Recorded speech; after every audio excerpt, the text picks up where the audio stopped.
प्यारे नाज़रीन, 7 मई को देश भर में होगा civil defence mock drill, air raid siren black क्यू और हमले से बचाव की तैयारी में जुटा भारत। भारत सरकार ने राष्ट्रीय सुरक्षा को मजबूत करने के लिए 7 मई 2025 को पूरे देश में बड़े पैमाने पर सिविल डिफेंस मॉक ड्रिल कराने का फैसला लिया है। यह निर्देश गृह मंत्रालय MHA की ओर से सभी राज्यों को भेजा गया है।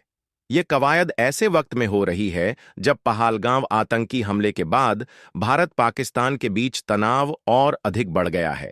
नाज़रीन, इस हमले में 26 लोगों की जान चली गई थी, जिनमें अधिकतर पर्यटक थे। गृह मंत्रालय की ओर से जारी दिशा निर्देशों के अनुसार इस मॉक ड्रिल में शामिल होंगे हवाई हमले की चेतावनी देने वाले सायरनों को बजाकर उनकी रेंज और असर का परीक्षण किया जाएगा।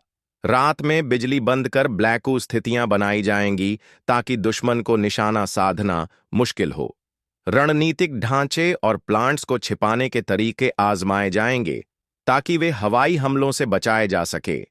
आम नागरिकों, खासकर छात्रों को युद्ध जैसे हालात में बचाव के तौर तरीकों की ट्रेनिंग दी जाएगी। आपातकालीन परिस्थितियों में लोगों को सुरक्षित जगहों पर पहुंचाने के लिए नकली रिहर्सल की जाएगी।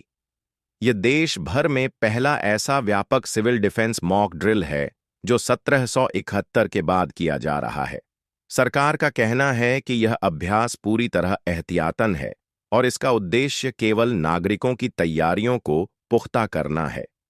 प्रशासन ने नागरिकों से अपील की है कि वे ड्रिल के दौरान घबराएं नहीं और स्थानीय प्रशासन द्वारा दिए गए निर्देशों का पालन करें।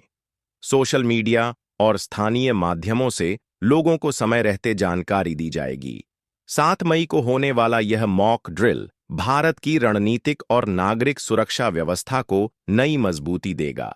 यह अभ्यास न सिर्फ आपातकालीन स्थिति में हमारी तैयारी को परखने का जरिया होगा, बल्कि देश को संभावित खतरे से निपटने में भी मदद करेगा। सरकार की अपील है, सतर्क रहें, सहयोग करें और सुरक्षित रहें। आगे की जानकारी बहुत ही जल्दी आप लोगों तक पहुंच जाएंगे। अभी तक जो हमारे YouTube चैनल आलम वॉइस को सब्सक्राइब नहीं किया है, सब्सक्राइब कर ले और बेल आइकॉन दबाए।